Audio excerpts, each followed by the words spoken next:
This is one of the newly reconstructed shipyards in Italy. It was destroyed during the last war, reduced to a mass of twisted steel, wrecked docks. But today, because of Marshall Plan aid, this and other Italian shipyards are again building and sending forth ships to travel the ocean lanes of the world. 25,000-ton ships to link Europe and the United States, and smaller ones to sail the Australian and South American routes and the Mediterranean. Ships to carry passengers and cargo, to link the people of the world in that vast brotherhood that is commerce, trade, and peaceful recovery. Long before a ship is born, thousands of plans and designs are executed and tested before they are finally approved. In the drafting room, miniature models are built to scale. Every precaution is taken because the seaworthiness of a ship depends on everything being correct and foolproof.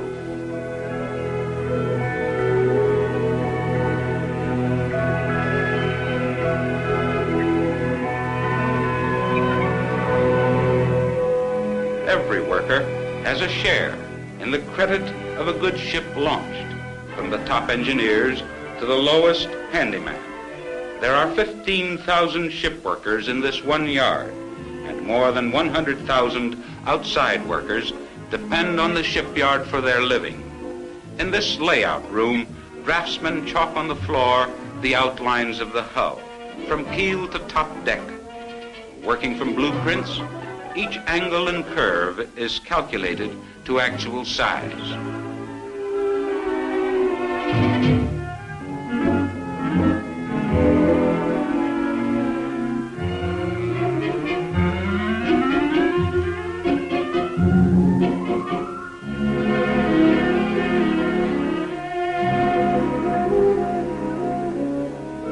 The outlines are then reproduced on huge slabs of steel.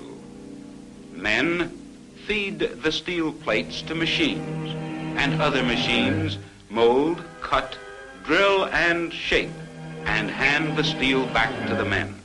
Most of these machines are imports from the United States, brought in by the Marshall Plan.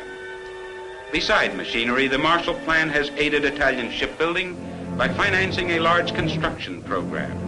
This was essential for several reasons.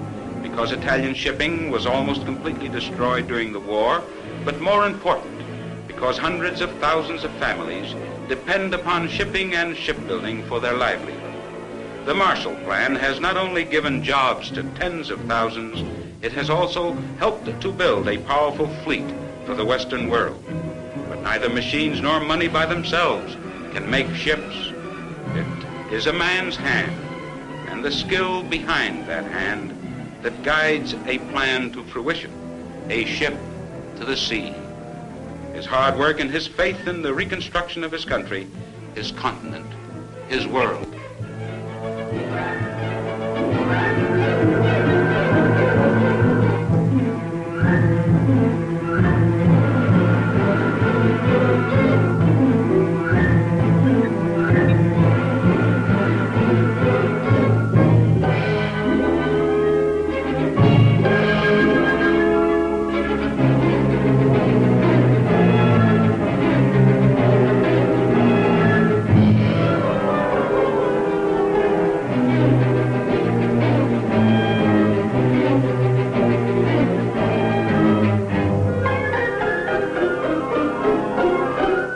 After the keel is laid, the hull takes shape.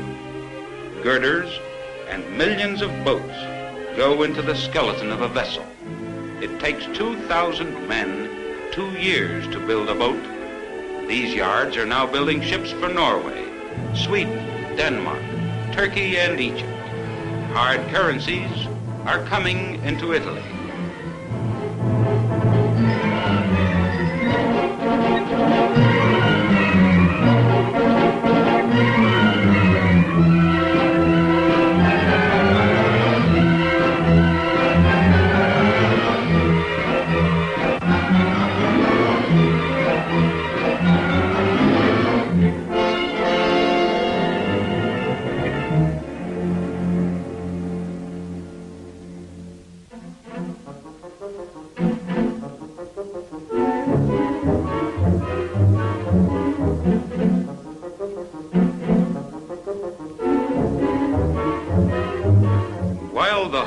takes form elsewhere, the propeller is being prepared. Carefully carved and burnished of solid bronze, it gleams like a jewel. It is tested time and again for absolute perfection.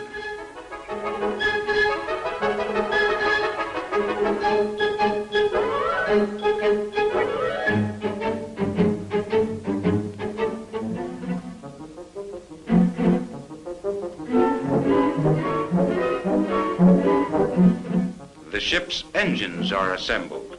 Their motors are among the largest made. They represent tens of thousands of hours of highly skilled labor. A ship is only as good as its engine.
Slowly the ship is fitted together.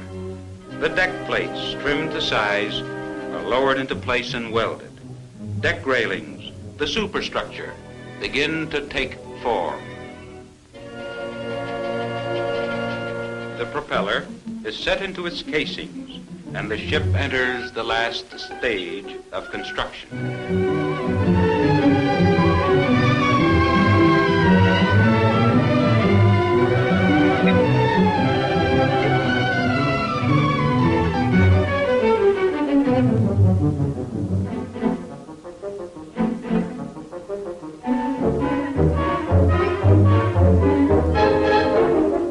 During this last phase, a new group of workers takes over. Carpenters to join, shape, and smooth the promenade decks. Once, in the days of sailing ships, these were the men who made all the vessel. Today, they merely add some trimming.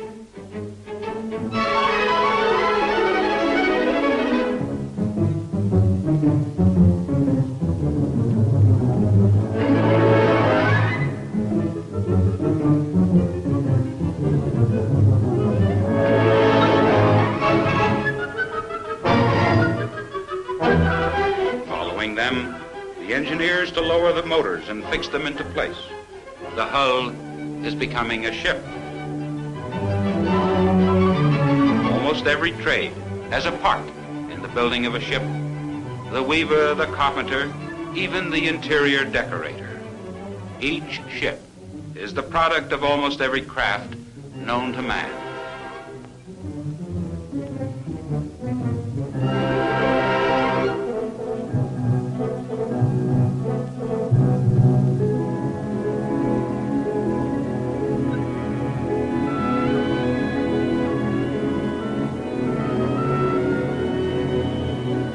And outside the yard, at anchor, lie the ships, ready to go, each a symbol. Behind each ship is the story of the country, a country left in ruins by the war, rebuilt now, strong and capable of contributing to its own and the free world's strength.